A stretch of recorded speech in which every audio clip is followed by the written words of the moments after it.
Good afternoon, good evening, everyone. I am here with my wonderful husband, Greg. Hello. So, from deep in the mines of India to royal courts dripping in wealth to whispered tales of curses and tragedy, tonight we are diving deep into the story of one of the world's most famous and infamous gems, the Hope Diamond. And along the way, we'll talk about how energy, bad, good, and downright dangerous, can cling to objects, gemstones, crystals, and even everyday items can carry an energetic footprint. So while we're unraveling the diamond's dramatic past, keep in mind you might be holding an object right now that has a story to tell. So we're going to tease throughout this episode. Next week, there's not going to be a Super Nat Sat because I actually have to go in for another procedure on my back.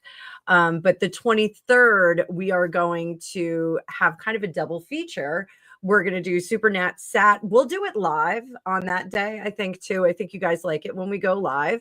So we're going to be talking about the art of psychometry. Psychometry is being able to obtain information from objects by touching them psychically, of course. And then we're immediately going to have a private event where you guys can come in and you can actually learn how to do psychometry. I'm going to do a private class on how you guys can extract some information from objects that you might have around the house.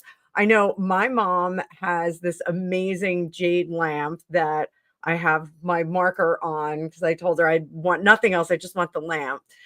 Does your folks have anything that the samurai sword, right? No, we don't have that. I know, but the samurai sword is in our family. Yeah. That's never coming over here. So, but that would be really cool to touch it and get some information from it. I don't know if you want the information. That's a story for another day. But thanks everybody for being here on Saturday. We have an amazing event later on today. So one of our friends has a child in the military, and that child is home visiting. Well, it's an adult, but that child is home, and we're going to go over there and celebrate one of the promotions that this individual got. So we're looking forward to today. Today's going to be a really good day. Angus is finishing up his tour today. He's going to be back home in bed. Kittens are doing good. Everything's great. How do you like having the kittens in the house? It's good. They match the carpets. They do. They match our carpets. So much fun. So big shout out to the mods. Thank you, mods, for doing your job. You guys are great. You're always here. You're always at the ready. We really appreciate you guys. So with that, let's do a little presentation. They like the presentation. Oh, we're going to read cards in this too. We're going to add even more value. So let's share a screen here. And we made this nice little PowerPoint for you guys. So the Hope Diamond. Let's talk about the origins of the Hope Diamond. And it actually, Gregopedia found out some interesting information about it. So the Hope Diamond's journey began in 1600s in India in the Kollur Mine. Is that how you say it? Yes. Kollur Mines in Golconda. This mine isn't just any mine, but it's the birthplace of some of the most famous stones in the world, including, for all my English friends out there and my friends in the United Kingdom, the Kollur diamond. There are several other so-called cursed gems that have come out of there. So the mine itself has a reputation. It is now, what did you say? It's now submerged now. It's submerged. But I think it would be really interesting to do maybe a remote view in the future. So if you guys would like a group remote view, let us know in the chat and we'll do that. I want to get Greg more involved in the remote views that we do as well. Also, the inspiration for the Pink Panther was the Daria Idol, which is also mine. What was that? The Daria Idol. Oh, okay. Don't know that one. Pink. Basically, it's the inspiration for the Pink Panther. Da-dun, da-dun. Is that your dog? That's my dog. No. So the earth forms these stones for billions of years. So all that pressure, all that time, whatever's happened to it, there's got to be an energetic charge. The research into crystals and the crystals that we use in our electronics is that they carry a charge. What did you find out about all of that? I'm sorry. Were you thinking about the Pink Panther? Yes. Sorry. So, Slap. so crystals hold a charge. They will hold a charge. There are some that, like quartz, they're piezoelectric. You put pressure on them, they generate electricity. Thank you. That's where I was going with this. I figured. I just want to make sure I wasn't just going off on Wikipedia tangent. So, the legend about the Hope Diamond is that it was actually pried from the eye of a god in a statue of the goddess Sita. Yes. In some unnamed temple. It's just that very, I guess, Victorian era, or not pre-Victorian era. It's 1600s, so yeah. Was it Edwardian, maybe? Well, it was mined in the 1600s, and then it was stolen at some point. But anyway, it's a little bit of legend. There's not a lot of meat on that bone. There's no actual textual history to know the origin of what day it was mined, and then the day it was cut, and then the day it was set in. Pardon me. But but it's that typical romantic kind of thing where it was pried out of the eye of a statue. Now it is cursed by the curse of the mummy. Yeah, it's CCD. We're gonna come back to your comment because I think something very interesting happened to Greg just the other day. So we're gonna come back to that comment at the end. So we're gonna do a little Q&A at the end, guys. But India's connection with diamonds is very associated with their magical powers, such as the Shankara stones. The Shankara stones bring back to us. You must go to Pankot Palace and bring us back the Shivalinga. So when this particular diamond was acquired by Jean-Baptiste Tavernier, I'll allow it. It was in excess of 112 carats. So it was quite large at the time. Moving forward, so it did. This is a computer rendering of the French blue. It was sold to King Louis the 14th. Jean-Baptiste Tavernier, French gem merchant, acquired it. Legend says he pried it from the eye of a Hindu statue, and he was later mauled by wild dogs. I'm sorry, I missed that. But the truth of it is that he lived to be 84. The legend stuck, and it planted the first seeds of the Hope Diamond's curse. So that brings us to the French court. So you want to take it from there? The French court. The French court. So Tavernier sells the diamond to King Louis the 14th, who has it cut down to a striking 67 carat stone called the French blue. It becomes part of the royal collection, and it becomes worn by kings and admired in glittering courts. Now, we don't have an image of this, obviously, but this is a computer rendering of what they believe the French blue did look like. So it's quite magnificent. So when the French Revolution broke out, the jewel vanished from the massive crown jewel in a massive crown jewel heist in 1792. It was not long after that we know the end of Louis the 14th and Marie Antoinette. So they got the chop. So it is this part of the French blue / Hope Diamond curse, perhaps. You can do your research about the French court at the time, and at the same they were time, a bit obnoxious. But it's also you start having this imperialistic expansion during this time, and then you have all this political turmoil inside the governments that are going out and collecting stuff. So something bad's about to happen. So is it really a curse, or is it just bad coincidence?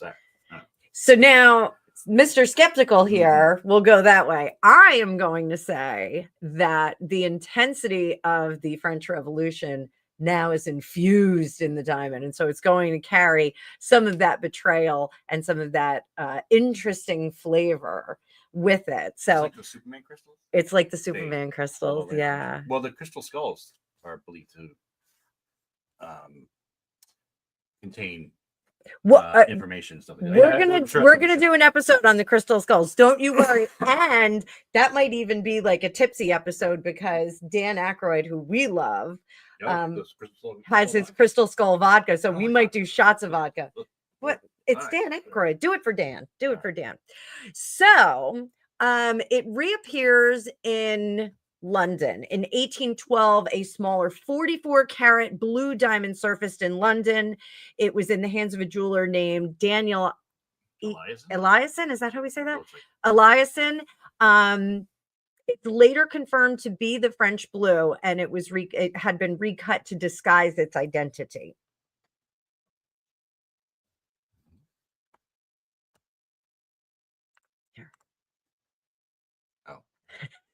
And this recurring theme with cursed objects, you try to hide them, change them, strip away their history, but that energy, it doesn't really go away. Still attached. Enter the Hope family. Now, I don't think that this is Henry Philip Hope and his wife. That's a dog. That's a dog. They didn't have a hairy child. So, child. Look at it. I do think that this is the lovely lady that's on our next one. So I don't think that this is Henry Philip Hope. I'm sorry about that. But he adds it to his collection in 1839. The stone wound up in his collection for some time. He had it for the entirety of his life, and it passed through the family, but it had some financial complications. Yeah, Lord Francis Hope, one of the heirs, goes bankrupt and has to sell it. Bad luck, mismanagement, or the diamond slowly draining fortune from its owner. Now, I have the opinion too that there's a lot of Russian gems with the British royal family right now as a result of the Russian Revolution. Those families that could get out. How everything always ends up. So the families that could get some of the jewelry out of Russia during the revolution found themselves in a state of financial crisis, and so they would have to sell some of those, and a lot of them wound up with the British royal family. So I think Candor is here. Candor.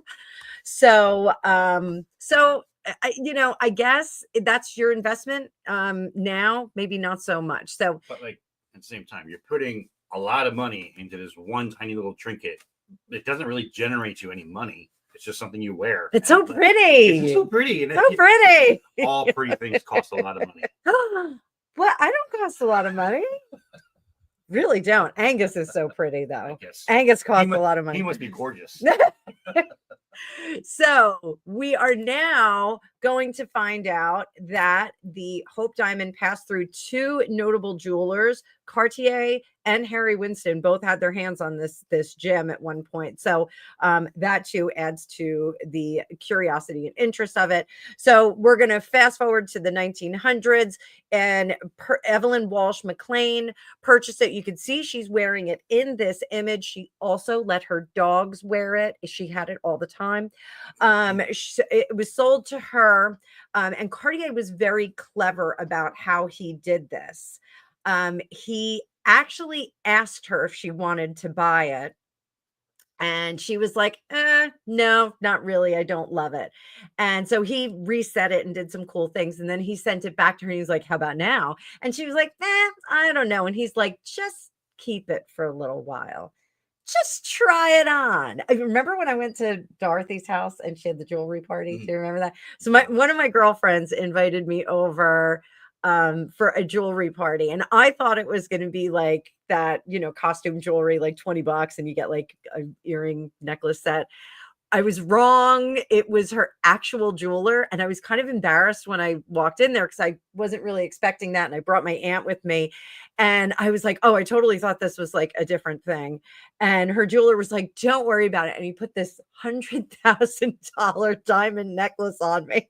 He's like, just try it out. I was like, I think I'm okay. Like, can't buy this.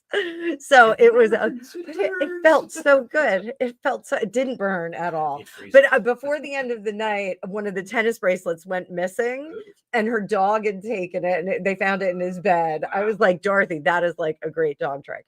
So Cartier was very clever about how he got this into the hands of Evelyn Walsh McLean and how he got her to buy it. So you can continue. There's some more tragedy that goes on here. She buys it. She wears it constantly. Even on her dogs. But her life becomes riddled with tragedy. Her son dies very young. Her daughter dies of an overdose. Her husband leaves her for another woman. She joked that she hoped the curse was real because that meant she could blame the diamond. So the idea of getting some curious energy into a gem of some sort, Evelyn's attachment to the diamond, I think her obsessive wearing of it was very interesting. It's perhaps her beliefs and emotions charged the objects. You hear people talking about charging their crystals under the moon and all kinds of things like that.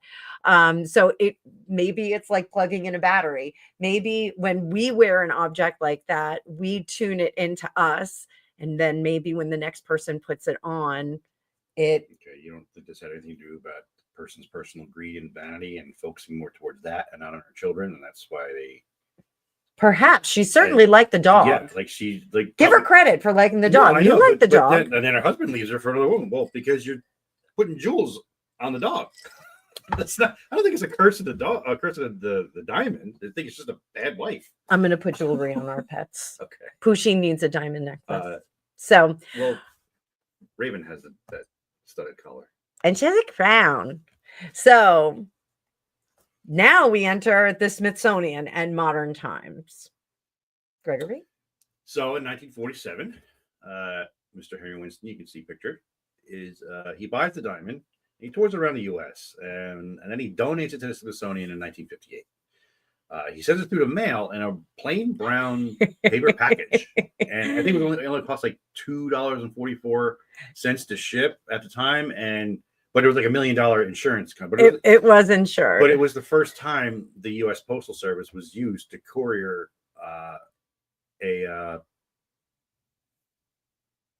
large price tag of an item. So while at the Smithsonian, the curses seem to have fizzled. However, that Postal Service guy, we didn't get his name up there, but it was Jonathan Knapp or something. I forget what his name was. But yeah, he carried it literally from the post office in Washington, D.C., the main post office in D.C., and drives it over to the Smithsonian. That's all he did, is he took it, put it in a truck, drove it to the Smithsonian, and within a year, his wife dies, his house catches on fire, he gets into two very serious vehicle accidents that like causes a lot of injuries to him. He was no longer able to work. And I think people, a reporter had asked him, like, do you think it was the curse of the diamond? He's like, I don't believe in such things, kind of thing. It's like, but the guy literally just took it from point A to point B, and he gets stuck with the curse, the last curse. So I'm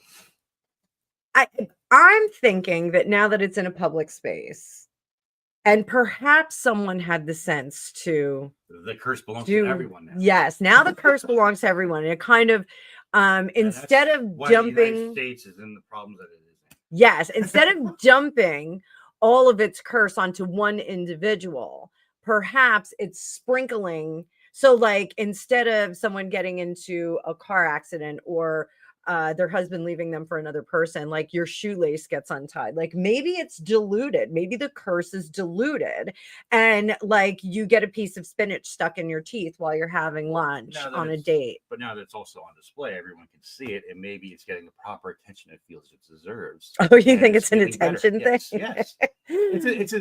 So the whole thing about a jewel is to show it off. And in this aspect, in the Smithsonian, way more people can look at it now than just some, crotchety old woman putting it on her dog. So some fun facts about it. Same origin as the Kollur. Kollur, the daughter Anor, the Mogul, the Regent, the Nisak, Wow. the Seam. Yeah, there's That's a lot. a lot. I didn't realize there was There's a that lot, many. and like large. I knew you said it was a size, few. Yeah, large size diamonds. They're all over, like almost all of them are over 100 carats. So you know what I think I want to do? I think I want to do like a time travel, like kind of see what was there, like what kind of carbon was there. Like maybe that's like the Don't go to India. It's a bad place. It's a very bad place. It's very bad. Don't go to India. So one of the cool things about the Hope Diamond is that it glows a fiery red under an ultraviolet light. This was something that was discovered in the modern age, and it's due to the. Didn't you know what that was? Isn't it the little bits? It's not carbon. Phosphorus. Yeah, there's little bits in there. So it's insured for $250 million today. The Smithsonian gets letters all the time by people who are convinced that the diamond curse them just from looking at it. I'm telling you, the shoelace, the spinach in the teeth, that's something. It does have its own bodyguard team. When I was in the Smithsonian, I looked at the Hope Diamond, and then I turned around and I stubbed my toe. Did you really? No, but it sounds like something that way. So let's pull up some cards real quick. If you guys haven't hit the like button yet, go ahead and hit that like button.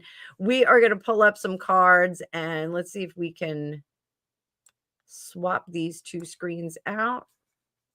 And we can't. I'm going to stop sharing this just for a second. And there we go. Huh? I think you're up now.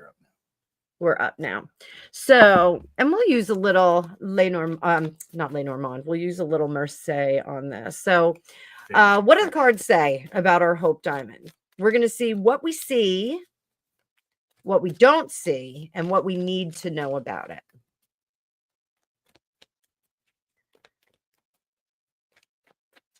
So, what we see. What does Candor say? Knight of Batons in reverse, 10 of coins. What we don't see. Oh, and that Ace of Cups. So the Knight of Batons, what we see is a destructive power here with that Knight of Baton. Knight of Baton. I should have used the original deck. We see a destructive power there. What we don't see, oh goodness gracious, guys, this thing is immortal. It's not going anywhere. Not going anywhere. It's immortal. And what we need to know is that this is a bad luck gem. Stay away from this gal. She's not like Gem, the superstar. Kendor loves her. Gem, the Truly Outrageous. The cartoon. Yeah, she's truly outrageous. Oh, she was truly outrageous. I thought you said Julie something. She was truly outrageous. So pull this back down and we will do a little share again. Share my screen. How are we doing with our production, guys? We're trying to give you more value here. Give us a thumbs up, hit the like. Tell us you're loving this. We're going to make this show better and better every week. So. And if the show isn't very good, it's because it's cursed. We apologize, but it's the Hope Diamond. It's not. So there's lots of stories of misfortune that are linked to the owner. Some tales are myths, like we saw with Tavernier. Tavernier was allegedly mauled to death by dogs. Ripe old age of 84 years old. How is the Jersey here? Dogs. Mauled by dogs. So our poor dog is having a hard time with all these cats in the house. She's freaking out. So thanks, Marnie. So there are some myths that are attached to it, but I think it's undeniable, like we saw with Evelyn McLean, that she saw a series of bad events. I think my final word on this is that I do think that it retained some bad energy, possibly from that prying out of the idol's statue. But I think that there is some bad energy that is hanging around this thing. I think we should go to Washington, D.C. and see it. Just saying. What do you think? You think it's all hooey or phooey? I think the issue with jewels in general is they're often got by ill gains, or ill begotten gains. They're often like stolen or acquired. It's a good word that they always say. Somehow acquired. Yeah, somehow somebody gets this jewel in some shady way, and it's probably an aspect of their character that is just going to lead them down a bad path because they just make bad decisions. He sells it to a king that didn't really care about his people, and at a time where revolution was rife. I mean, that was during the French Revolution. Yeah, but the period was not Restoration, but it was after the Enlightenment, right? I think it was during the Enlightenment era, and that's when you started getting more free thinkers. And people were like, well, why do we have to bow to these kings? Like they treat us like crap, and like so. But it's good to be the king. Yeah, and they have all these jewels that like do nothing. It's a waste of money that they could have spent on making the government better. Oh goodness, CCD wants to smash it to pieces. Wow. Yeah, I wouldn't want that. It's probably like releasing like I don't know, what's his name, Samael or something like that. Oh my gosh. Yeah. Oh my gosh. Let them eat cake. Yeah, it's probably some kind of a prison that we never should have, unearthed from the previous civilizations. So guys, I think that things are retained. You think yes, no, it's I think it's just the type of people that are drawn to them are just people that they put their priorities in the wrong place. And so do you believe in curses? The Malaloikia, like it's just bad intent is bad intent. Evil eye? No. No. All right. I do. I think it's possible. I think it's very possible to have curses. And I especially think that jewelry and stones and gems and things like that are definitely influential on our lives. CCD wants to boof the Hope Diamond. He wants to boof it? Boof it. Is that what it's called? Snort it. Yeah, boof it. Oh, I don't know if we can say that. So that brings us to, and we'll stick around. We're going to talk a little bit more. Oh, I already did my reading. We'll scoot through that. Our next episode, it's not going to be next week. We have to take next week off because I have to have a procedure. I'm going to be on anesthesia. You don't want to see me on anesthesia because I'm like, ugh. You can see a short with me on anesthesia, but this is probably going to be my last epidural on my disc before they do something more dramatic. So on the 23rd, August 23rd, we are going to talk about psychometry, which is the reading of energy of objects.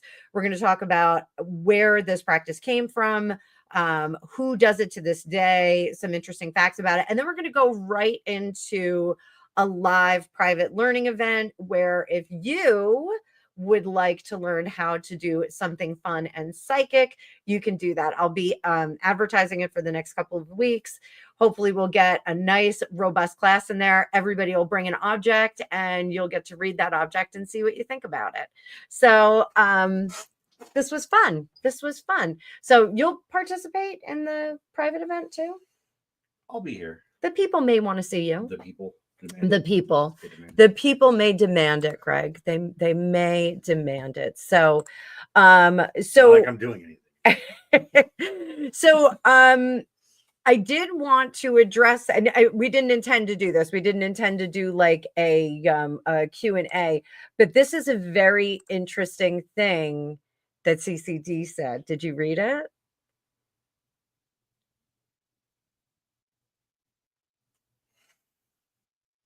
That's weird, right?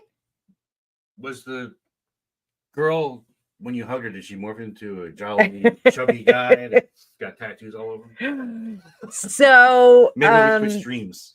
we've talked about him before. Greg's best friend Chris passed away. Here, I'm trying to make our blocking a little bit better. Chris's best friend passed away a few years ago, and that was actually Greg's first event with the paranormal that he was like, oh, it was your second. Yes. It was your second. It was his second event where he was like, oh, there's something to this. So Chris had not made his presence known to Greg in the days after he had passed away. And there was a whole bunch of people here at our house that did sense Chris in the house. Chris was here a lot. He was a favorite of us. He was an uncle to our kids. Really, really a great guy. Funny as all get out. I could actually bring up a picture of Chris. So should I do that? Should I let him see Chris? Bring up the picture of the two of us with our stupid glasses. Your stupid glasses on. I don't know where that is. If you want to. So talk more about your experience with Chris, and I'll find pictures. So yeah, it's really weird. It was like Anna was up and about, stirring around, and I was awake. I think I just gotten home. I got home, and I still hadn't fallen asleep yet. And she literally leaves the room to like make herself coffee, and within that time I had fallen asleep, and she comes back in the coffee to me sitting straight up, and I am like sweating and not really sobbing, but like certainly emotional. And I had seen my friend Chris at the edge of our bed just looking at me, and he had like a shimmer of gold around him. And I was talking to him, and he was talking to me. He didn't really answer any questions that I had for him, but it was kind of more like just his presence was known, and like he was literally right there. And then she, like, when she walked in, she kind of like walked through him, and like that's when I was like, whoa.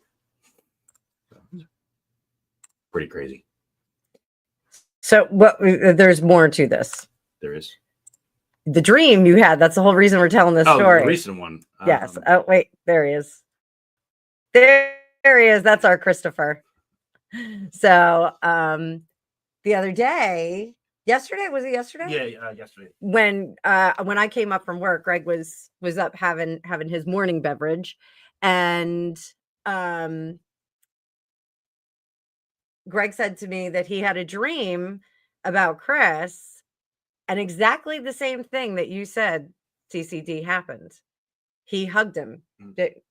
You're out of the frame. Oh, he hugged me, and it was very real because I heard his voice, and it wasn't like my impression of his voice. It was like the voice was outside of me, kind of thing. And it was very strange because I haven't heard him in 6 years, and he was talking to me. It's pretty crazy. Pretty crazy. So I think that there's something to that. In Japanese culture, the gold shimmer. Ava, give me more information about the gold shimmer. I'm not sure what that means. Well, I said that Chris had a gold shimmer. Oh, the gold shimmer around him. No, I think that's just the energy that we see and the aura that we see. So in Japanese culture, so adding more value, you're out of the frame again. Lean in. Lean in. We need a bigger camera. You have to do this. When we get in the other studio, we'll have like a little. I think when we move into the other studio, we're gonna have like a loungy area for this, because I'm not really gonna read cards. I can read cards easily, and like we'll have the couch set up. I have a lot of dead people walk in my dreams. Yeah. So in Japanese culture, when you dream of a person that dearly beloved that has passed on, you're not supposed to tell anybody because they won't come back. But Chris has come back. Chris is in our house all the time. He's here. The night my mother died, she visited me, and it was a very funny mom moment for me.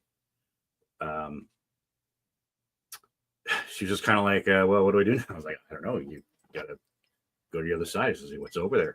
I'm like, I don't know. The only way to find out is to cross over, and only you can do that. I can't do that for you. He's like, oh, okay. And he just kind of got up and walked out, and like that was it. Last I saw of her. And then I had another dream where she came back, and it kind of like, I think she went through her trials, so to speak, and told me it's like some symbology that she had made it past her trials and she's moved on. So yeah, crossed the bridge, literally and figuratively. You had that goodbye dream. Yeah. So, but I do think that they're still around. We can still call on our ancestors anytime we want. So they're still around. So that being said, how do we do today, guys? How is today? And I'm trying to figure out a sign off for us. Amy Johns only saw a ghost once so far. Ooh. Was it Old Man Crothers? Did you rip the mask off? It was Old Man Crothers the whole time. So yeah, I think we're still feeling this oh, that's okay, Amy, you can rewatch it.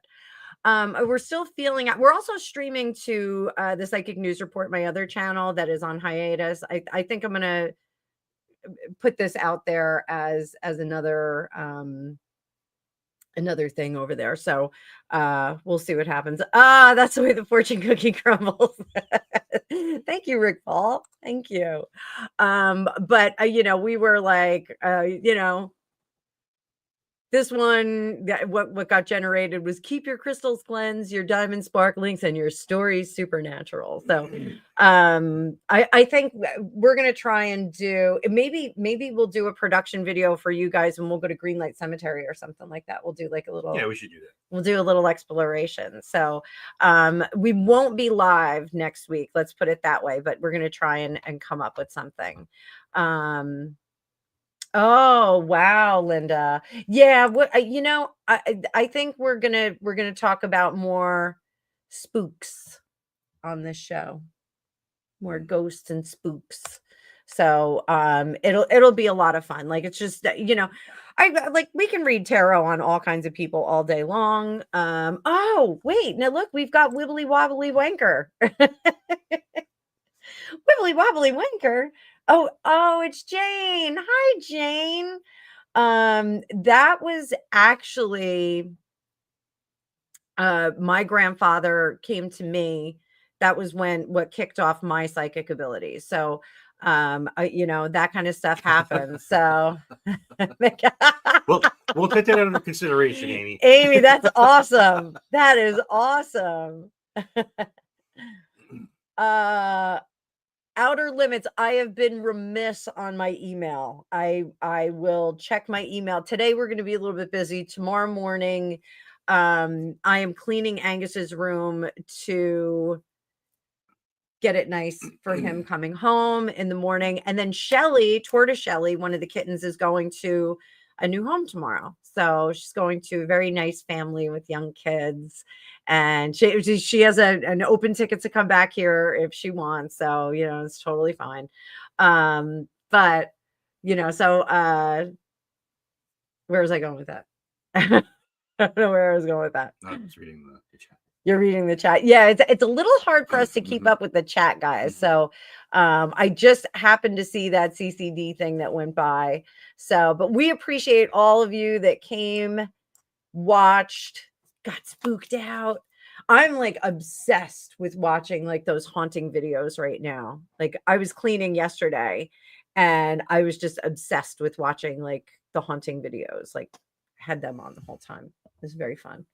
But we're going to sign off. So I guess, do you have an organic sign off for us? Organic sign off? Yes. I don't know. I think mostly GMOs. And do you have a GMO sign off? GMO sign off.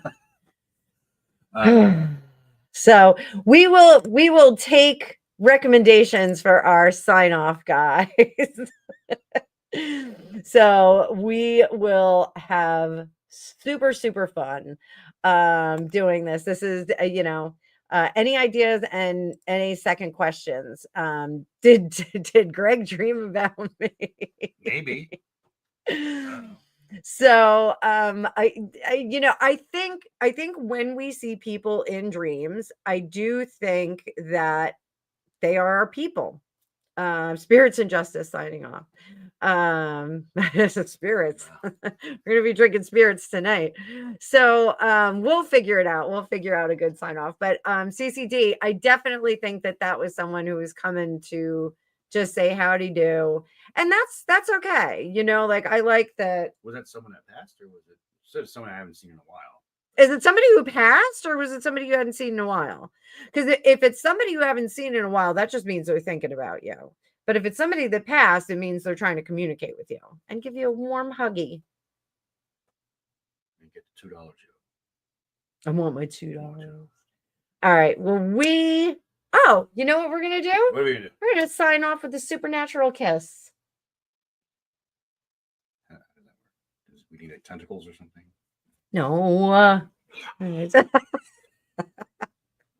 Eldritch horror kiss. Samantha, we'll have you on to talk about your poltergeist. Oh. So she's talking about her poltergeist. So, but we are going to sign off with the supernatural kiss. Kiss me. Mwah. We'll see you guys next week. Production video. But in 2 weeks, we're going to talk about psychometry and other psychic stuff. So we will see you guys very soon in the future.